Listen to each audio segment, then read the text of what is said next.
Bismillahirrahmanirrahim. Bayanu ma rukhisa fihi minal kadhibi. Menjelaskan tentang dibolehkannya orang berbohong. I'lam annal kadhiba innama hurrima lima fihi minadh dharari 'alal mukhatab.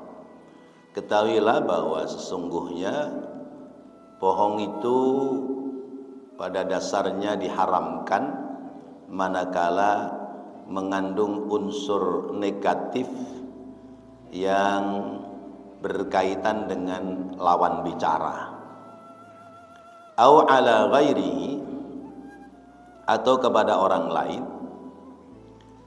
wa qad yata'allaqu bihi maslahatun, tetapi kadang ada bohong itu bisa membawa maslahat kepada hal yang positif.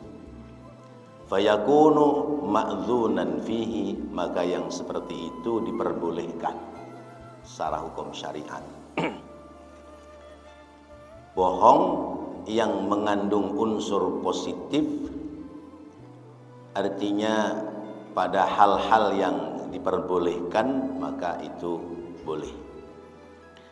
Wa rubbama kana wajiban, dan bahkan kadang-kadang bohong itu bisa menjadi wajib. Kama idza kana fi sidqi safku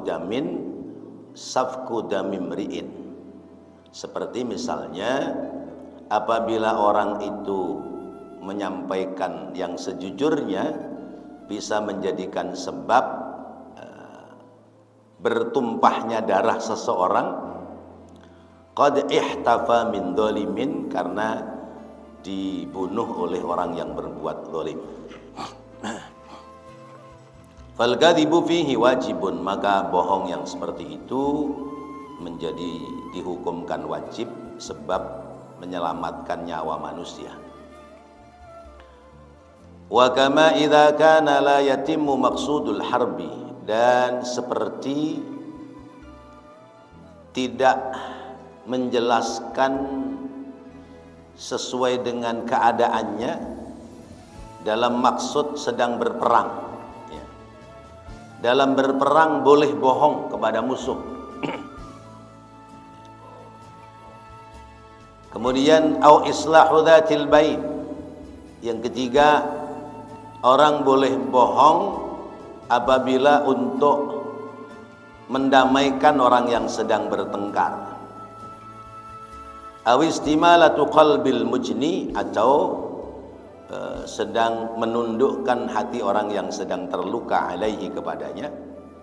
Au ta'asyuruz zaujaini, atau mendamaikan dua pasangan atau pasangan suami istri, illa bikadzibin, kecuali dengan cara berbohong.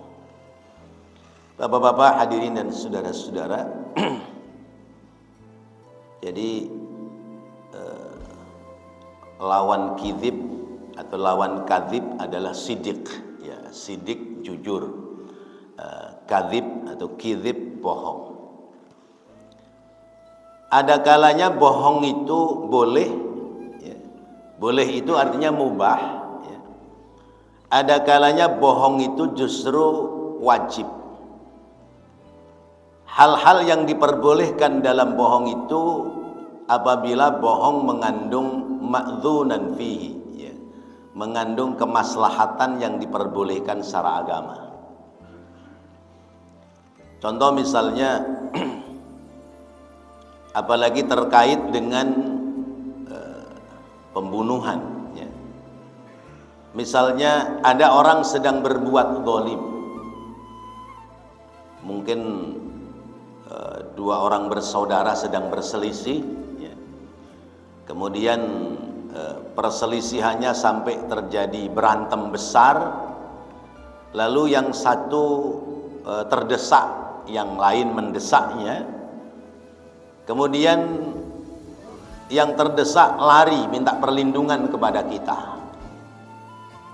Nah, yang terdesak ini berarti dia sedang terdolimi, minta perlindungan kepada kita agar disembunyikan dan tidak dikabarkan kepada orang yang sedang mengejarnya. Nah, kalau kita ngomong apa adanya, misalnya ada orangnya ngumpet di rumah saya, itu bisa-bisa diseret kemudian dibunuh. Maka hal yang seperti itu ya kita boleh menyembunyikannya. Dalam artian bukan orang yang melakukan kejahatan ya. Kalau pelaku kejahatan dikejar orang kemudian bersembunyi di rumah kita lalu minta perlindungan kepada kita ya, kita berbohong itu menjadi dosa.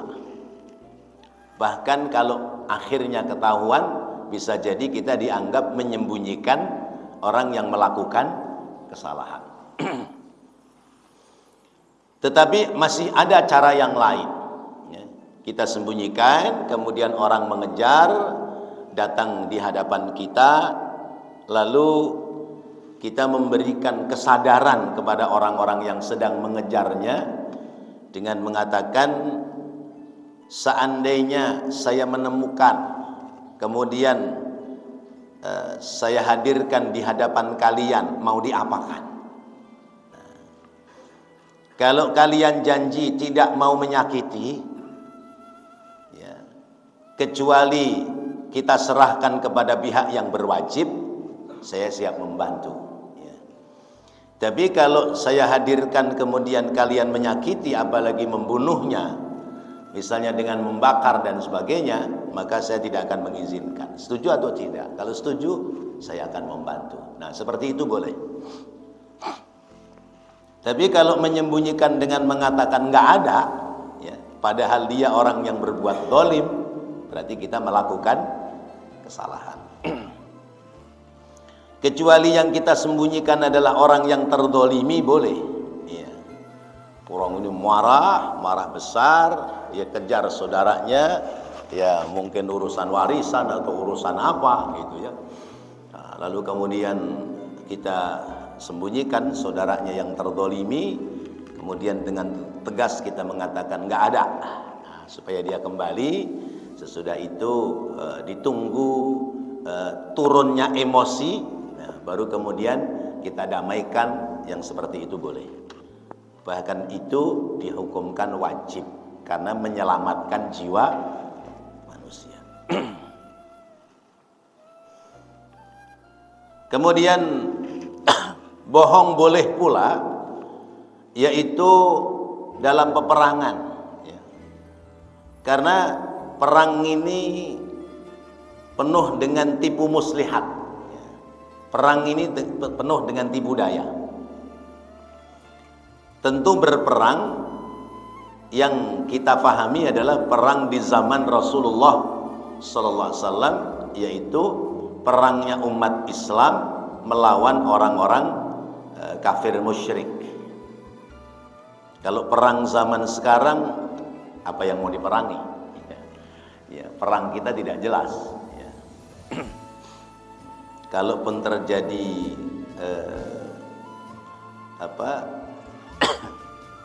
terjadi benturan, ya, berantem secara fisik, ya, kita juga tidak bisa mengadili mana pihak yang benar ya, yang dalam tanda kutip dalam kalangan umat Islam, dan mana pihak yang tidak benar karena luar umat Islam ya. Kalau zaman sekarang kan susah.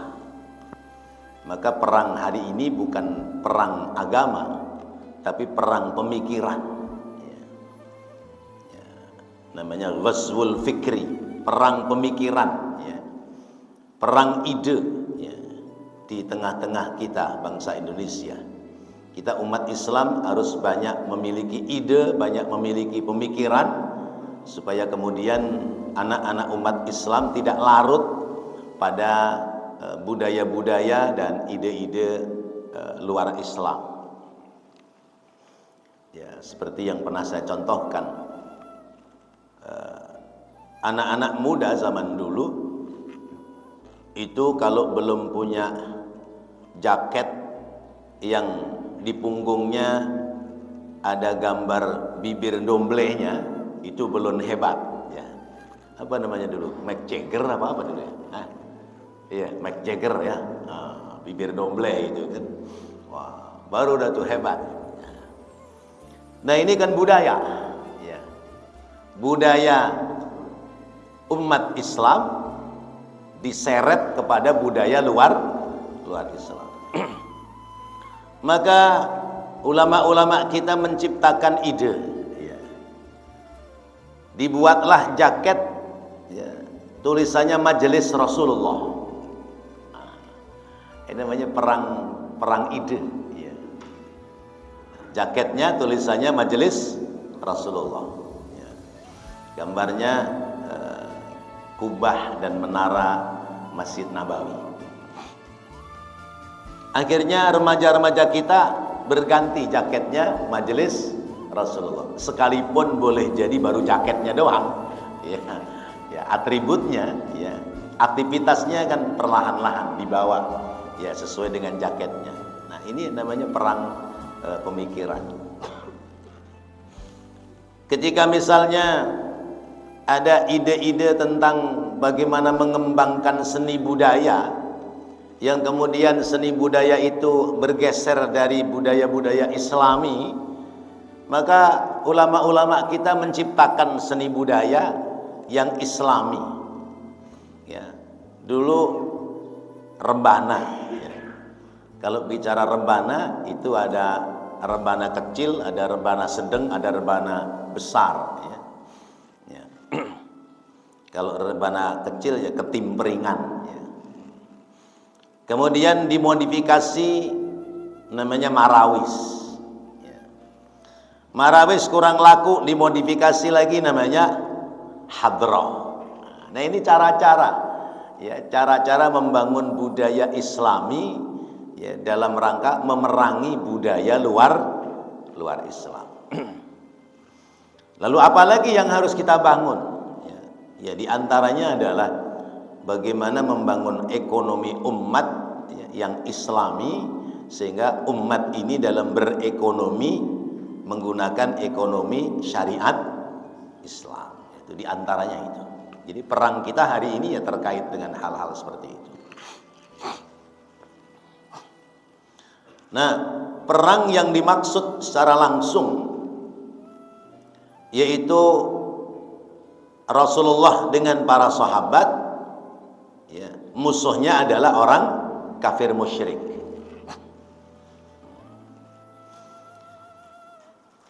Atau misalnya hari ini perangnya adalah Zionis Israel dengan Palestina ya. Itu pun sebagian orang kita tidak menganggap sebagai bentuk perang agama ya, antara kebenaran Islam dengan Zionis Israel. Karena di dalam Palestina sendiri tidak seluruhnya umat Islam, ada non muslimnya. Ya, kita mengambil contoh zaman Rasulullah ya. Dalam peperangan itu kita boleh berbohong kepada musuh ya. Ketika misalnya musuh itu telah menjatuhkan ya, kekuatan umat ya. Misalnya umat kita banyak yang meninggal dunia ya, dalam peperangan, maka dengan lantang ya, di depan musuh boleh mengatakan ya, bahwa pasukan kami tidak ada yang meninggal, bahkan masih ada cadangan pasukan yang banyak untuk melawan kalian, misalnya seperti itu. Padahal ya pasukannya itu aja ya, ini contoh. Karena bohong dalam perang itu dengan tujuan adalah untuk melemahkan musuh, untuk mendonkan, menjatuhkan kekuatan musuh. Ya, yang begitu boleh. Atau bohong yang masih boleh adalah islahu dzatil bain, mendamaikan orang yang sedang berselisih.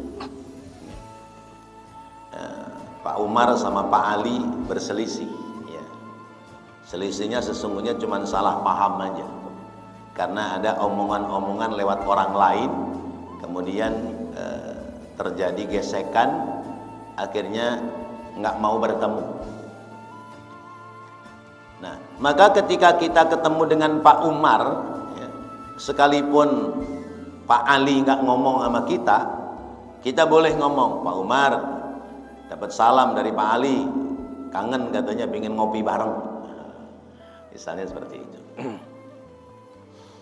Nanti ketika ketemu dengan Pak Ali juga sampaikan, ya, Pak Ali dapat salam dari Pak Umar, ya, katanya pengen ya ketemu, ya, pengen apa dan sebagainya misalnya. Nah, hal yang seperti itu boleh, padahal Pak Ali nggak pernah ngomong apa-apa, Pak Umar nggak pernah ngomong apa-apa, dengan tujuan mancing Pak Umar, ya, memberikan berita dari Pak Ali supaya tingkat emosinya turun. Nanti kepada Pak Ali juga begitu, ya, kita pancing, ya, supaya emosinya turun, kemudian ada kesadaran diri masing-masing, lalu kita fasilitasi untuk bertemu.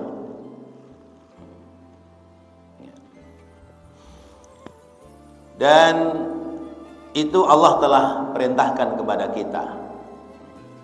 Wa in ta'ifatani minal muslimin iqtatalu fa aslihu bainahuma. Ya.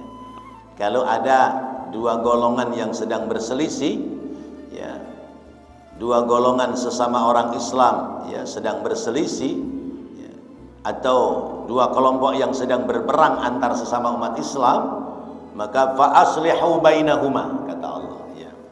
Tugas kita adalah mengislahkan, ya, mendamaikan pada keduanya, bukan malah ngomporin dan manasin, bukan malah manas-manasi atau ngompor-ngompori, tapi harus mendamaikan.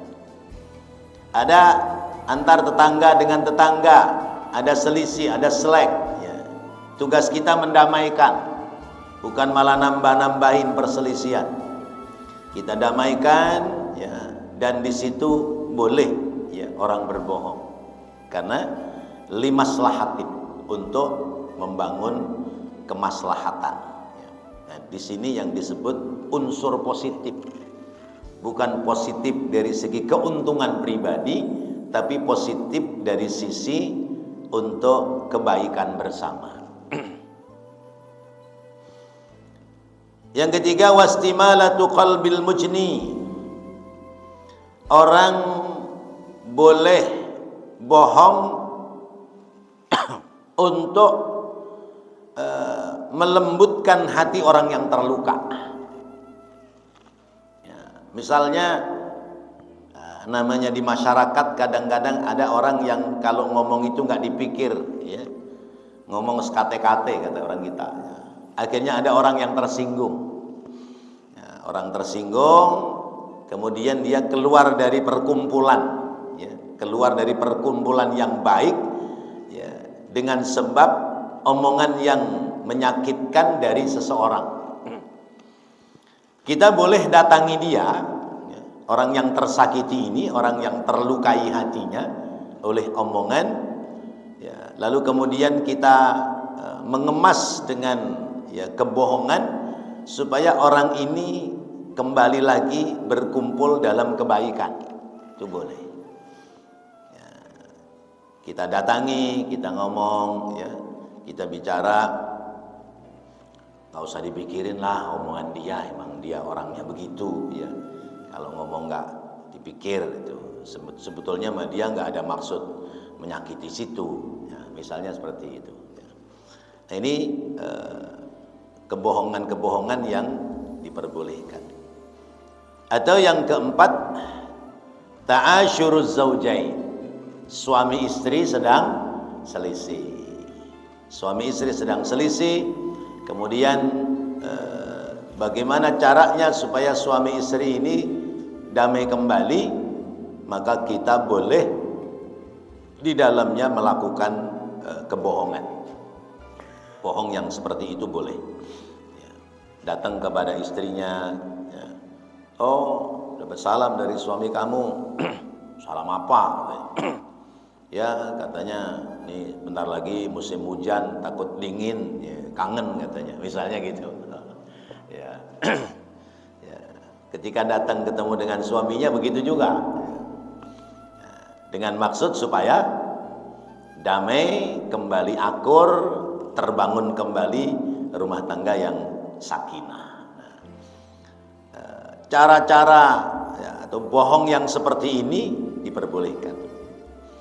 Fal kadzibu mubahun, ya, maka bohong yang seperti ini boleh, illa annahu yaqtasiru ala haddid darurah, ya, tetapi harus dibatasi hanya sebatas karena darurat, ya. Dibatasi dalam batasan karena darurat. Kalau sudah selesai maka tidak lagi melakukan kebohongan. Seperti ketika suami istri sudah damai, maka tidak berbohong lagi. Ketika kawan sudah akur satu dengan yang lain, tidak lagi ada bahasa bohong. Ketika orang yang mendolimi kepada yang terdolimi dia sudah sadar, kemudian sudah saling memaafkan, maka tidak lagi melakukan kebohongan.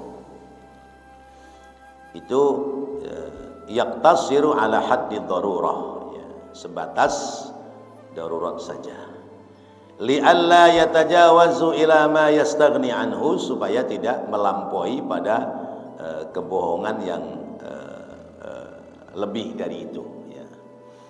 Karena biasanya kalau urusan berita, urusan tutur kata dan bahasa, itu orang kadang melebihkan, ya. Kalau yang dititipkan itu berita, kadang-kadang dilebihkan. Tapi kalau yang dititipkan itu uang, kira-kira dilebihkan enggak? Bisa-bisa dipotong buat ongkos jalan, ya.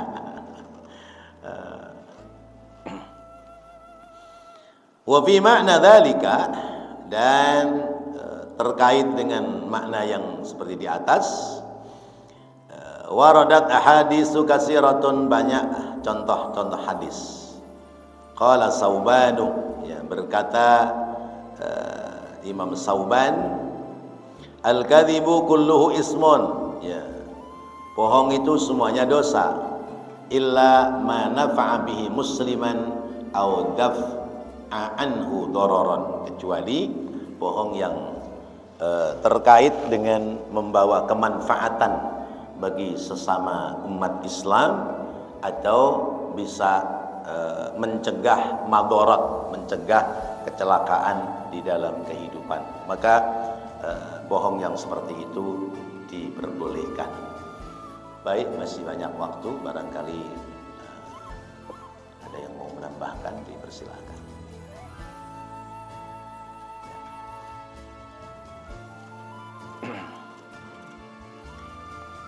Baik, kita lanjutkan bayanu al-hadri minal kadhib wal ma'arid. Bayanul hadri minal kadhib bil ma'arid, menjelaskan tentang larangan berbohong dengan cara menyindir, ya. Bohong yang sifatnya menyindir, ya. Bohongnya bentuknya sindiran. Ada yang boleh, ada yang enggak boleh. Qad nuqila anis salaf, sungguh telah dijelaskan dari para salafus saleh, ulama-ulama zaman dahulu. Kalau disebut salaf, ya, ulama ussalaf itu ulama yang hidup sebelum abad 4 Hijriah, ya. Kalau ulama hidup sesudah abad 4 Hijriah, 400 Hijriah, ya, abad ke-5 atau 500 Hijriah kemari, itu disebutnya ulamaul khalaf, ya. Jadi ada ulama salaf, ada ulama khalaf, ya. Maka kemudian ada yang mengklaim menjadi salafi, ya. Salafi dari salafus saleh. anna fil ma'aridi manduhatun 'anil kadhibi, bahwa dibolehkan bohong yang dalam bentuk sindiran. Innama aradu idza ittarral insanu ilal kadhib, tetapi sesungguhnya yang dikehendaki oleh ulama yaitu apabila dalam keadaan terdesak. Saya ambil contoh. Di zaman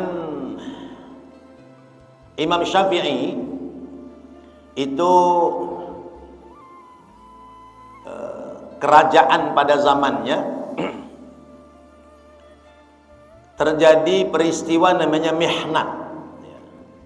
Peristiwa mihnat itu bahwa raja dengan ulama-ulama yang sudah dikendalikan oleh kerajaan mengambil keputusan bahwa Al-Quran itu makhluk. Sehingga ada pertanyaan, Al-Quran itu kalam Allah atau makhluk? Yang benar yang mana, Pak? Quran kalam Allah atau makhluk? Al-Quran adalah kalam Allah. Kitab suci adalah firman Allah. Tetapi menjadi keputusan negara bahwa semua ulama-ulama harus menyepakati bahwa kitab suci termasuk Al-Quran adalah makhluk. Nah, jatuh sampai kepada Imam Syafi'i ditanya, wahai Imam Syafi'i, bagaimana pendapat anda tentang Al-Quran? Firman Allah atau makhluk? Imam Syafi'i melihat ulama-ulama yang lain yang ketika berpendapat Al-Quran itu kalamullah itu ditangkap dan dipenjarakan, termasuk Imam Ahmad ibnu Hanbal, Imam Hambali. Kemudian beliau berdiplomasi, Taurat, Zabur, Injil, Al-Quran. Adapun ini adalah makhluk. Taurat, Zabur, Injil, Al-Quran ini adalah makhluk. Paham gak nih? Ini tangan adalah makhluk. Ini kan bohong sindiran. Imam Syafi'i tidak mengatakan Al-Quran makhluk. Al-Quran tetap firman Allah. Tapi jawabannya Al-Quran Taurat, Injil, Zabur, Al-Quran ini adalah makhluk. Ini tangan adalah makhluk. Lulus sudah, selamat. Nah, ini namanya bohong sindiran dalam rangka menyelamatkan diri. Atau misalnya kisah Nabi Allah Ibrahim yang menghancurkan patung-patungnya Namrus, ketika Nabi Ibrahim ditangkap dan ditanya, wahai Ibrahim, kamu ya yang menghancurkan Tuhan-Tuhan kami? Apa jawab Nabi Ibrahim? Kabiruhum hadza. Lihat aja itu yang paling gede. Jadi rupanya sesudah patung-patung yang kecil dihancurkan, kampak yang buat ngancurin itu, ditaruh di pundaknya patung yang paling besar. Kemudian ketika ditangkap, dibawa ke tempat lokasi kejadian, Ibrahim, ini semua kalian, kamu yang menghancurkan. Lihat aja tuh yang gede. Nah ini kan bahasa lanjutannya, lihat aja yang gede, kan bawa kampak, ngamuk kali dia. Padahal kalimatnya hanya sampai kepada kabiruhum. Tuh lihat yang gede. Nah, pemahaman orang-orang yang menangkapnya, wahai Ibrahim, pakai akalmu dong. Mana mungkin patung ini bisa menghancurkan patung-patung yang lain. Kata temannya yang satu, kenapa kamu ngomong begitu? Ya, kata yang emang kenyataan begitu. Akhirnya dibalik oleh Nabi Allah Ibrahim. Lah itu tahu bahwa dia tidak bisa melakukan apa-apa. Kenapa kalian sembah? Nah, ini diplomasi Nabi Allah Ibrahim. Atau misalnya ketika Nabi Ibrahim singgah di Mesir, kemudian Raja Mesir itu naksir istrinya Sarah, ya, karena Sarah itu orang Palestina, cantik. Kemudian Raja Mesir tanya, Ibrahim, ini perempuan siapa? Ya. Lalu Nabi Allah Ibrahim mengatakan, qala hadhihi ukhti. Ini adalah saudara perempuanku. Padahal istrinya. Nah, ini kalimatnya belum selesai. Ini saudara perempuanku seiman denganku. Ya. Ya, karena Raja Mesir imannya beda. Ini adalah saudara seiman. Nah, ini namanya kadzib al-ma'arid, ya, bohong dalam bentuk sindiran.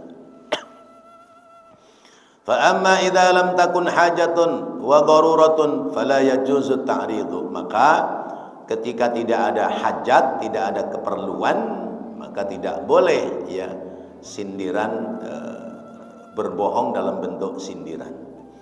Wala tasrihu jami'an, dan juga terang-terangan. Lakin at-ta'ridu ahwanu, tetapi bohong bentuk sindiran itu lebih ringan. Wa misalu ta'ridi ma ruwiya anna mutarrifan dakhala ala Ziyad. Ya, contoh bohong yang ringan, sindiran, ya, adalah apa yang diriwayatkan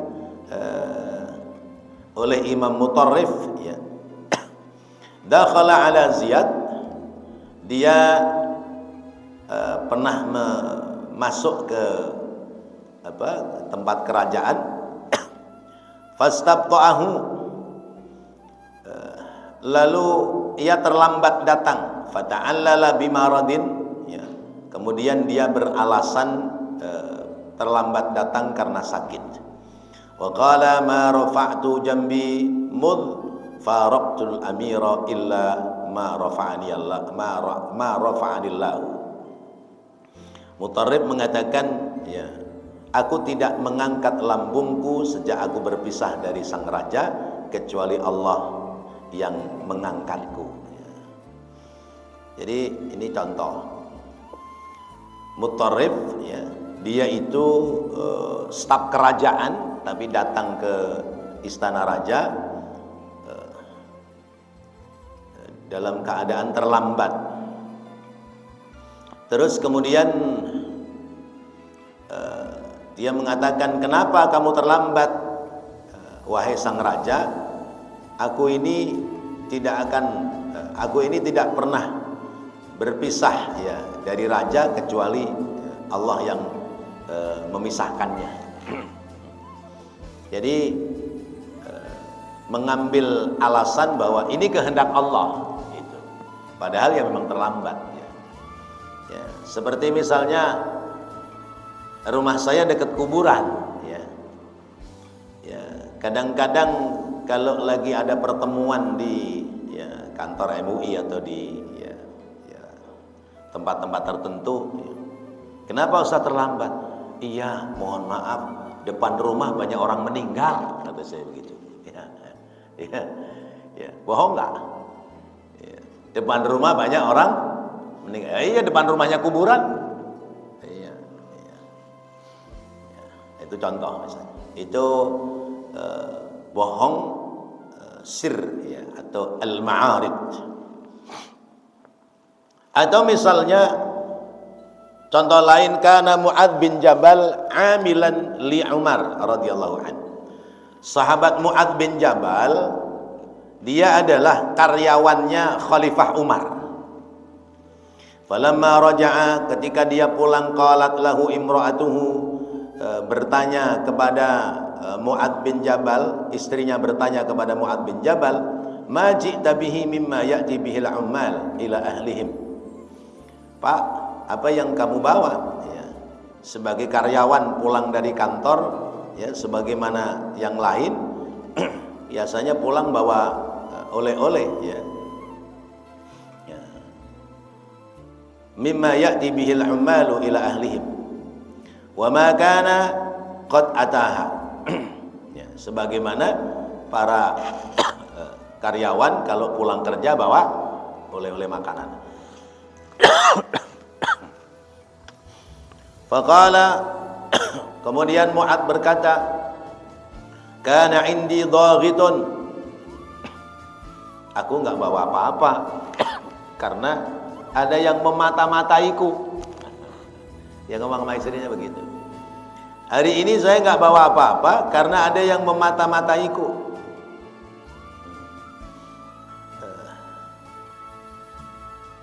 Kemudian qalat, istrinya berkata, kunta aminan inda Rasulillah. Bapak ini kan orang yang istimewa, telah dipercaya di zaman Rasulullah. Wa Abi Bakar, dan dipercaya ketika zaman sahabat Abu Bakar. Fa ba'asa Umar ma'aka dhaghitan. Ya, masa iya Umar ngirim bapak mata-mata. Padahal bapak orang yang dipercaya. Dulu zaman Rasulullah bapak dipercaya. Zaman kepemimpinan Abu Bakar dipercaya. Masa zaman Umar ngirim mata-mata, ya jahat banget sih itu Khalifah Umar, itu kira-kira tuh orang perempuan. Wa qamat bidzalika baina nisaiha, ya washtakat Umar. Kemudian itu perempuan diam-diam datang, ya, menemui Khalifah Umar dan mengadukan kepada Umar, ya, wahai Khalifah, salah apa sih suamiku pakai dimata-matain melulu? Ya, sehingga pulang aja nggak bisa bawa oleh-oleh. Falamma balaghahu dzalika da'a Mu'adzan, maka ketika Khalifah Umar bertemu dengan Mu'adz, ya sahabat Mu'adz, dipanggillah sahabat Mu'adz. Wa qala, Umar berkata, bu'istu ma'aka dhaghitan. Umar, jangan mengada-ada apa? Masa istrimu ngomong katanya saya ngirim mata-mata sama kamu, katanya. Qala, menjawab sahabat Mu'adz, ma ajidu ma a'tadiru bihi ilaiha illa dzalika. Maaf wahai khalifah, ya, aku tidak bisa beralasan lain kecuali dengan cara seperti itu. Kata sahabat Mu'adz, aku tidak bisa beralasan lain kepada istri saya kecuali dengan cara seperti itu. Mau ngomong apa? Emang nggak bawa apa-apa? Iya. Ya, mau beli jajan juga gajian belum turun, misalnya begitu. Jadi saya ngomong aja, ya nggak bisa bawa apa-apa, orang dimata-matain gitu. Fadhahika Umar. Ya, kemudian Sayyidina Umar tersenyum, wa a'tahu syai'an. Kemudian sahabat Umar memberikan sesuatu kepada sahabat Mu'adz, faqala ardiha bihi. Ya. Kemudian udah ini bawa sono, ya kasih istrimu biar senang. Wa makna qaulihi dhaghitan, dan makna ucapan dhaghitan raqiban wa arada bihi Allah taala. Ya. Terus kata Sayyidina Umar, maksudmu apa kok kamu dimata-matai? Iya, saya dimata-matai sama Allah, ya, bukan mata-mata, ya, yang ditugasi oleh Khalifah Umar. Ya, kita kan hidup ini kan dimata-matai sama Allah. Nah, ini contoh. Wa kana an-Nakhai, adalah Imam Nakhai, idza talabahu may yakrahu ay yakhruja ilaihi, bila ingin menemui seseorang di rumahnya, wa huwa fid dari, qala lil jariyati, kalau ada orang yang ingin menemui dia di rumahnya, dia berpesan kepada pembantu wanitanya, quli lahu utlubhu fil masjid wa la taquli laisa hahuna kai la yakunu kadiban. Ya. Kata Imam Nakhai, kalau ada orang datang ke rumah saya, bilang aja cari saya di masjid. Ya. Jangan kamu katakan aku tidak ada di rumah, ya. Sebab nanti kamu bohong. Jadi kalau ada yang nyari saya, bilang aja, tungguin aja di masjid. Ya. Jangan bilang nggak ada di rumah. Ya. Maksudnya ya, supaya tidak mengganggu waktu istirahat ya, Imam Nakhai. Ya. Karena memang kehidupan itu ada privasi, ya. Ya, ada privasi. Dan orang-orang yang cukup dikenal oleh banyak orang itu privasinya itu menjadi berkurang, ya. Ya, kerahasiaan pribadinya menjadi berkurang, ya. Contoh sebut para ulama. Karena ulama ini melayani umat, maka kadang-kadang dalam 24 jam umat ini kalau butuh pelayanan ya main menghubungi saja. Satu contoh, jam 2 malam ya, anaknya rewel, nangis nggak bisa tidur, ya. Ya, ketika telepon ustadznya nggak ngangkat, datang ke rumah, gedor-gedor rumahnya. Nah, ini kan privasi, ya. Ya, makanya wajar kalau kemudian udah kalau mau ketemu saya tunggu aja di masjid. Jadi ada saat-saat yang memang ya untuk istirahat, ada saat-saat untuk kumpul dengan keluarga yang kadang-kadang itu ditabrak oleh umat karena memang umat membutuhkan waktunya. Maka bilang aja kalau mau ketemu saya tunggu di masjid. Jangan bilang bapak nggak ada di rumah, ya, kamu bohong namanya. Wa mimma tubahu bihil ma'aridu, dan di antara bohong yang menggunakan sindiran yang boleh adalah qasdu tatyibi qalbil ghair bil mizah, ya. Bohong tujuan menghibur hati dengan candaan, ya. Ya. Seperti misalnya bapak suka mencandai istri dengan mengatakan mama cantik dah. Nah, sebetulnya ada kebohongan apa enggak? Nah, ini contoh, ya. Iya. Tapi kalau dibilang mama jelek banget, pasti marah. Iya, iya. Maka kemudian mama cantik dah, kata istrinya. Itu dulu, sekarang udah hilang cantiknya. Ya. Enggak kok, tapi tetap cantik. Nah, itu ada kebohongan yang ya diharuskan seperti itu. Iya. Seperti misalnya bohongnya Rasulullah ketika ada orang perempuan, ya, orang nenek-nenek yang datang, ya Rasulullah, macam saya ini bisa masuk surga apa enggak? Kata Rasulullah, la yadkhulul jannata ajuz. Ya, Bu, Nek, ya, di surga itu enggak ada nenek-nenek. Ya, itu kan, ya, itu kan ya sindiran kebohongan. Nangis itu perempuan. Ternyata maksudnya adalah kalau sudah masuk surga kembali menjadi muda. Contoh lain, ada seorang perempuan yang bertanya, ya Rasulullah, saya ingin menanyakan tentang suami saya. Ya, suami saya itu ibadahnya seperti apa gitu. Kata Rasulullah, alladzi fi aini zaujika bayadun. Suamimu yang matanya ada putih-putihnya ya. Ya, kata istrinya, enggak ya Rasulullah, enggak ada putih-putihnya. Ya, semua mata ya pasti ada hitamnya, ada putihnya. Atau misalnya ada seorang perempuan, ya Rasulullah, saya ingin naik onta. Ya, kata Rasulullah, ya nanti ya aku kamu naikkan anak onta. Ya Rasulullah, anak onta, orang saya aja gede begini, ya dinaikkan anak onta. Iya, onta besar itu berasal dari onta, tadinya anak onta, ya. Biar kata onta dewasa, dia tetap anak onta. Wallahu a'lam bishawab. Baik bapak-bapak, hadirin dan saudara-saudara, mudah-mudahan menjadi ilmu yang bermanfaat. Rabbana taqabbal minna innaka antas samiul alim wa tub alaina innaka antat tawwabur rahim. Rabbighfir warham wa anta khairur rahimin. Wa sallallahu ala sayyidina Muhammadin wa ala alihi wa sahbihi wa sallam. Walhamdulillahi rabbil alamin. Wassalamualaikum warahmatullahi wabarakatuh.